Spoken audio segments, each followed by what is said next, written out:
Is coming to you from the beautiful metaverse, and more particularly from beautiful Danville, Illinois, homeland of the Corellian tradition. And this is Midday with Reverend Don. So welcome. And I'm looking forward to spending this half hour with you. I hope that you enjoy it. And as you know, if you follow Midday with Reverend Don, you can speak to me directly by typing your comments or questions into whatever platform you may be watching the show on, and they will show up here in my chat room, and we can talk directly. And I find that one of the better parts of this particular broadcast. As you may know, I've been doing different kinds of broadcasts for many, many years, and the ease of communication in this one I find to be very pleasurable. Today, I was planning to talk again about education. Maybe jumping around a little bit in terms of exactly what aspects of education I'm going to talk about, but I wanted to talk more on the subject of communication.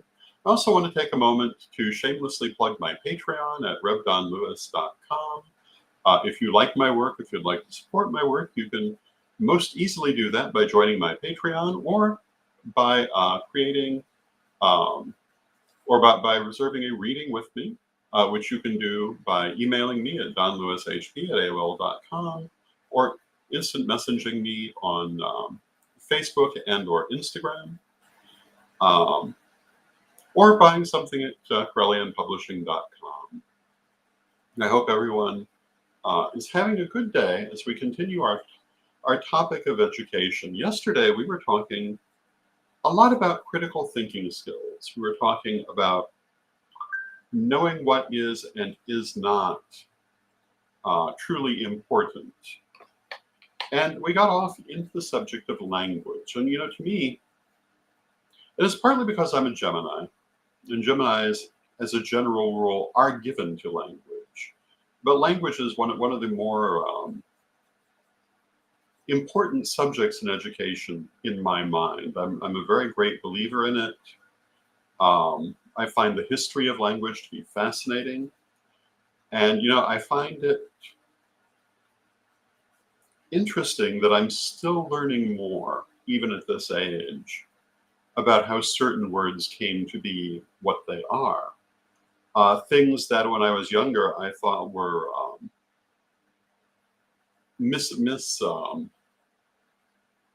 I don't want to say mispronunciations, but different pronunciations that had crept in over the years have actually been there from the very beginning.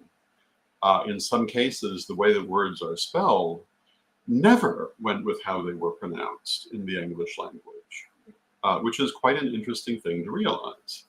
One that I often like to talk about is the word ax, if you're going to ask someone a question. And I've heard all sorts of different stories about where this word comes from, ranging from the idea that it is an Ebonic word to its influenced by pronunciation styles in Africa. But the reality is it's a Middle English word. In Middle English, there was not a universal form for spelling, and not necessarily for pronunciation either. If you were a speaker of Middle English, you might have said ask, or you might have said ax, depending on where exactly you lived and what your connections were. As the Middle English language developed into Modern English and also into Scottish, each one took a different version of this word. And in Modern English, the word is ask. In Scottish, the word is ax, and it would be considered completely appropriate in Scottish. So when you look at this word and wonder where it came from, it's not some modern change in how the word is pronounced. It's quite ancient as far as the English language goes. Hello to Lynn in the chat room. It's good to see you, Lynn. And this is one of the interesting things about language. It's far more complex than we like to give it credit for. And I find that complexity very interesting. Now, talking about education, One of the things I wanted to talk about today is the idea of education by apprenticeship. And when we talk about things like Wiccan or pagan education, this is often something that comes up.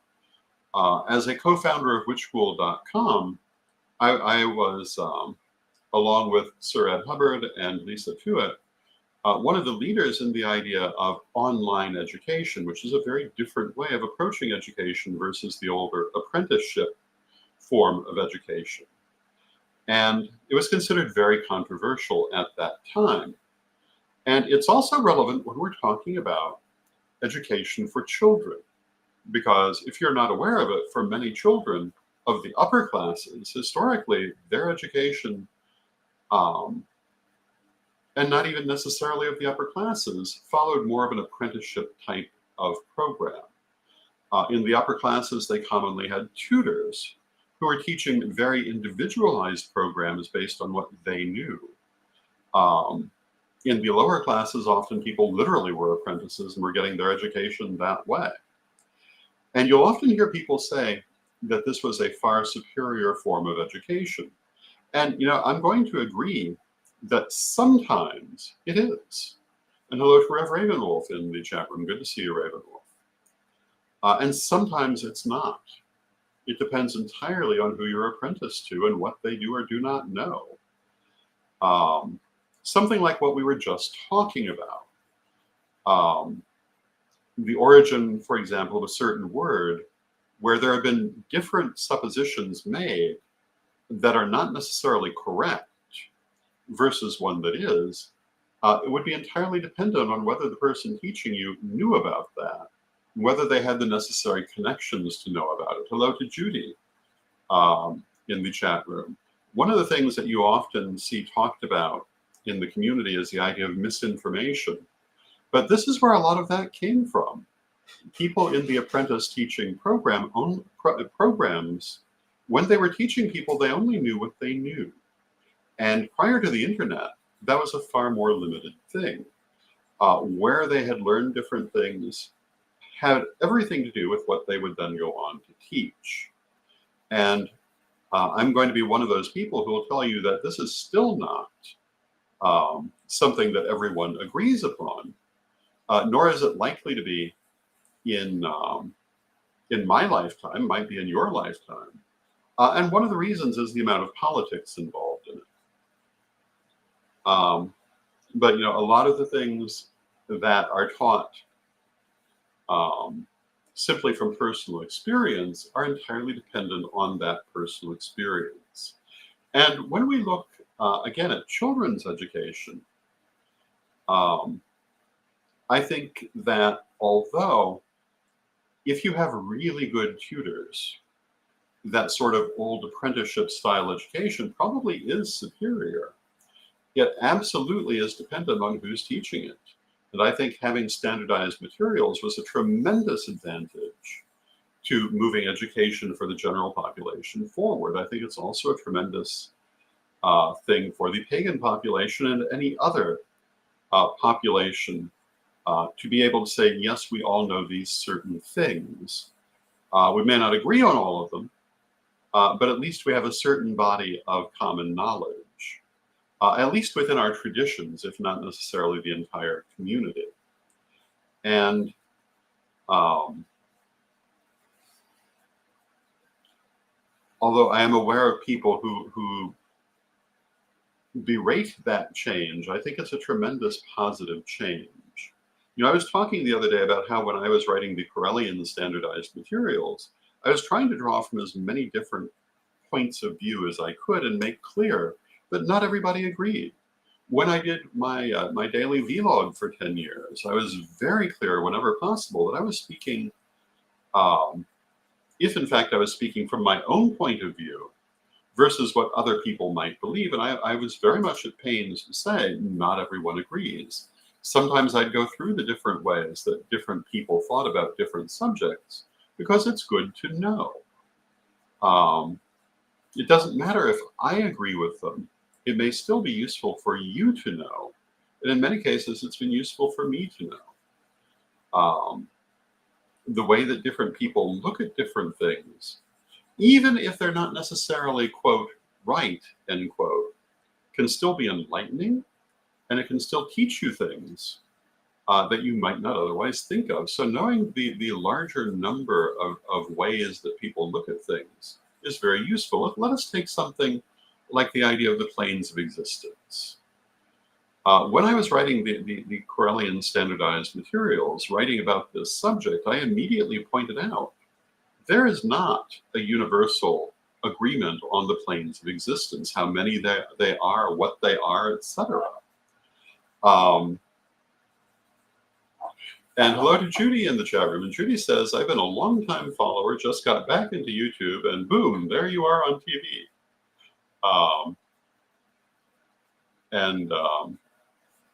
It's good to see you, Judy. Thank you for being here. But with planes of existence, I pointed out, how could there be? They're an arbitrary way that we try to organize a process that doesn't really have absolute stops and starts. We organize it so we can understand it. So naturally, different people have seen it in different ways. This is also true of the chakras, whatever you may want to call them. And this is another area, both of these, where apprentice systems can do you very badly if the person who's teaching you doesn't know what they're talking about beyond one source. If I had $1, there I go using that phrase again, but if I had $1 for every time I'd heard someone say that chakras are a Hindu system that can only follow that one particular point of view, I'd have quite a few dollars. It's also nonsense. Chakras are found in Hinduism, but also in Jainism and Buddhism, and they've been present in Western philosophy since Plato. Plato wrote about the chakras. What on earth are you talking about? You need to have a wider range of reference to understand this subject, and they've been present in modern metaphysics since at least well in the 1800s. There's nothing particularly new about this in Western metaphysics. So to act like it only existed in one quarter of the world when it was in so many different quarters of the world is not good. Same with the planes of existence. If someone wants to say they can only be this, and nobody else has ever seen it any other way, they're lying to you, because lots of people have seen it other ways. Now, they may prefer a certain way, and you may too. You may choose to follow their way of seeing it. But it's good to know that there have been different ones. And to know that, you have to have a wide background. And this is one of the reasons I favor using larger institutions to teach, using wider references to teach, because they give you that wider background. And avoiding common knowledge as your only source of teaching. When I was reworking the Corellian standardized materials a couple of years ago, speaking of Plato and the chakras, I made it a point to include the classical Greek names for the chakras, which I had not done the first time, although I had mentioned them. But I made it a point to include them so that people had them, so they can go research it. I did not include it the first time because at that time, I did not myself know those names. I had heard them, but I had not retained them because I'd only heard them once or twice. But with the modern world of the internet, it was quite easy to find them and include them. I also talked about Chinese systems of the chakras that you find, for example, in Taoism, the Celtic system of chakras, which are described as cauldrons, which is also the term used in the Chinese system. A wide range of different ways that people have looked at energy systems of the body, that it might as well be described as chakras, because we all know that term, and they work the same way. And it's interesting to see not only how broad this idea has been, which also speaks to how early it may be, but also the different ways that different cultures have used them. If you look at the Celtic system and the Taoist system, they both feature only 3 cauldrons, but they readily correspond to 3 of the standard chakras most people would use when working with chakras. If you look at a variety of different forms of chakras, you'll find that 7 is the most common, but some people use as many as 15. Um, and what does that have to do with anything? Well, if you studied our Corellian standardized materials, you will have found the binder system of chakras, which in my opinion answers that question. The binder system points out that each of the chakras has many different points within it.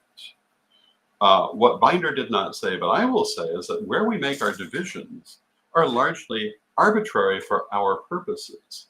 So some people may see some of those chakra points as being separate chakras, and there's nothing inherently wrong with that. They certainly could work that way. This is why you'll find that when some people try to locate their chakras, they're not always in the same place that other people will find theirs, because they've developed certain points within their chakras more thoroughly than others, which is normal, because naturally we do work with certain things more, no matter what we're working with. That's why, some people, when they work with their third eye, they'll see it down here, but others will see it up higher. And these are all parts of the third eye. It's a fascinating subject. Binder is the only person I know who's done really deep work with that. And it's quite a fascinating thing. It's also the chapter most people hate most in second degree, because it's full of these tiny little details. I often tell people, the reason I included the binder system of chakras, because when I first heard it, I thought, oh my, this is not terribly useful, until he started to talk about things I'd personally experienced. How there were certain chakras, for example, in the pupil of the eye, where I'd had energetic experiences that only really make sense if there's a chakra point there. Chakra points in certain parts of the jawline, in certain parts of the ear. And it made sense to me because I'd had those experiences. And then I started to look at other things. And the system that at first just seemed hopelessly confusing started to make real sense to me. But it's only going to be of use to you if you're working with chakras quite extensively. So that to me is an example of both the apprentice system and the institutional system of teaching, because that's there because I knew it as an individual, not because it's part of the common knowledge. And there are a lot of things that are like that in the Corellian standardized materials, things that I had access to that I included that you might not easily find elsewhere. And I think that it's important that we continue to do that when we have access to such knowledge. It's also important that we continue to point out there are always different ways to look at them. And Judy was talking a few moments ago about how she'd been a long-time follower of us on YouTube. And, that was a great adventure. And for a solid 10 years, I did Reverend Don's daily vlog. And I regarded that as an important part of education. I still do. And I answered pretty much every question that I could get to. There were times when there were so many questions I wouldn't get to everything, but I tried. Probably the best commentary that I received doing Reverend Don's vlog was that I answered every question. I'm not entirely sure if it was meant as a compliment or that the viewer thought that I perhaps answered questions that maybe didn't really need answering. But I took it as a compliment because I didn't dismiss anyone's question. And some of those questions, I know perfectly well there are people who have simply said, this is a foolish question, I'm not going to deal with it. But I don't believe there are foolish questions. I'm a believer in the idea that the foolish question is the one you don't ask. But any question you can answer, you should. So I had someone ask me once for a spell to become a mermaid. I answered that question. How did I answer it? The same way as I talked about becoming a werewolf to another question. And that is that, to the best of my knowledge, we cannot do this in a physical way. Um, might be possible. I've never seen anything that would lead me to believe that it is. But when we talk about this sort of shape shifting, what we're really talking about, generally speaking, in the magical world is astral shape shifting. And we do that all the time. Lots of people who practice astral travel will take many different forms to do it. Um, and this is very often the origin of things like the stories of werewolves, people turning into different animals, people becoming things like mermaids. In that sense, yes, you can. I had a question once about the idea of throwing fireballs. Um, I'm sure there are people who would have readily dismissed that question, but it's not a readily dismissible question. First, we work with energy all the time. Of course, you can throw a fireball. Um, if you can create a ball of energy and place it outside of yourself, which we do all the time in all kinds of different magical work, of course you can throw a fireball. You just did it. You just didn't think of it in those terms. So yes, that's very much something that we do. Now, you're not going to see it the way you'd see it in an anime, um, but if you're visualizing strongly, you might. Um,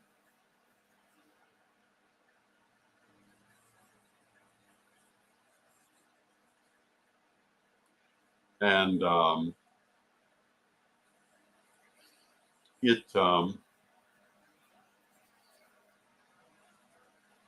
So Ravenwolf says, in the Hermetic Order of the Golden Dawn system, students are paired with a mentor through first degree and aren't allowed to advance until that student is ready.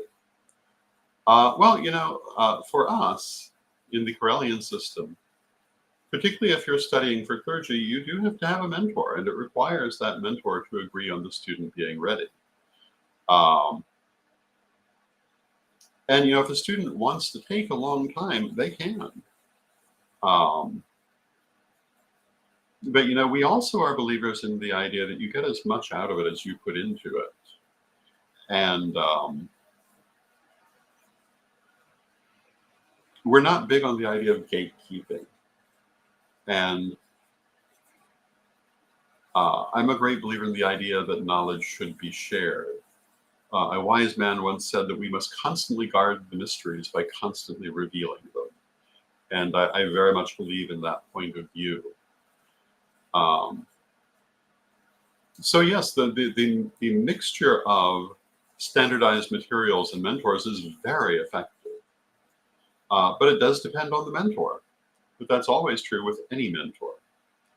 Um, but I have to point out on this whole subject that we've been talking about today, that the vast majority of people back in the day were not taught in this apprentice system. They were taught by what books they read, because there was no one for them to apprentice under. And what books they were able to get back in the 70s and the 80s, and even more if you go back farther than that, were limited and not easy to come by. And this is something I think people tend to forget. And I think people have romanticized the past, largely in terms of this idea that there were these small, intense groups that taught everyone by hand. They were never the majority of the community. The majority of the community were self-trained at every stage. And any other idea, I think, is foolish and disregards the larger part of the past. I've had people try to tell me that everyone in the community read a particular magazine that they read. That was never true. This community was never that united. It did not come from a single origin. And certainly in my experience, I've known people who came from many origins. One of the things that was really impressive to me, when we were doing the New Witches' Balls in Chicago, is that we would see people come from way outside the pagan community of Chicago who had been running temples for years and years, but they were not part of that community for whatever reason. Sometimes they weren't even really aware of it. Other times they'd made a choice to avoid it. And sometimes they simply came from a different kind of background. And this idea that there were no variations in background is simply not true. It may serve certain people's ego, but it's not true. And if you go back and look at actual history and things actually written, you can readily see many different backgrounds that ultimately have kind of come together today and only somewhat come together today. And it is important, I think, to remember that the metaphysical community in general, even if we want to limit ourselves to speaking of the pagan community, comes from a wide range of different backgrounds. And to think that any one thing is going to apply to all of them is rather foolish. And I'll name one for you that I refer to all the time, and that's the Fellowship of Isis, in which I am an archpriest of Isis and a knight commander in the Noble Order of Tara, and an archdruid in the Druid Grove of Danu, etc. But if you look at their background, it's very different from, say, someone who would think of themselves as Wiccan. Everything down to how they do ritual is very, very different. And why wouldn't it be? They come from a different background. As an organization, they wouldn't even consider themselves pagan. They consider themselves goddess worshippers, or worshippers of the female divine. But they are a very important organization. And they've had a very important influence on that pagan community because so many of their members would define themselves that way and hold high places in the pagan community. And so I see in ideas certainly have influenced the pagan community, but their origins are very, very different. A lot of them date to Clonagall Castle in Ireland itself and people who were around it back in the 20s and 30s, who Lady Olivia and the late Derry, her brother, were learning from, Lawrence Durden Robertson. Olivia says that the entire Druid program in the Fellowship of Isis is closely related to the gardener at the castle, who related himself as being a Druid and had all these different things to teach. That he was willing to teach to the children of the family, which is a very different origin from some other branches of Druids, and also not so very different from some other branches of Druids, many of which have claimed to be hereditary in Ireland in their origins. And if you look at what we actually know about the ancient Druids, and if we look at those people claiming to be hereditary Druids in the last few centuries, there's not necessarily that strong a reason to think that there isn't a close similarity in what they're talking about. The term Druid means wise person. And most of those hereditary Druids who claimed that status were universalists in their point of view. But I don't know that the ancient ones necessarily were not. We don't really know what they believed as such. And so that's an interesting point that maybe someday someone will study. I don't know that anyone has to date, but it's one of those interesting things to look at. With that, I see that we've come to the end of our half hour. So let us close with our prayer as we commonly do, and I will see you again on Monday. And for those in the Danville area, tomorrow I'll be reading at Willows and Moon, and I hope to see many of you there. Divine Mother Goddess, Divine Father God, beloved ancestors, we thank you for the role you play in our lives, and we ask you to help us to have certainty in the paths that we choose and the preferences that we choose in our lives. Help us to look at the many different ways that every subject can be seen and choose those which are best for us as we go forward. Divine Mother Goddess, Divine Father God, beloved ancestors, we thank you for the role you play in our lives. Knowing you are always with us, but from respect, we bid you hail and farewell, and may you be blessed now and always. May you be blessed now and always also, and again, I will see you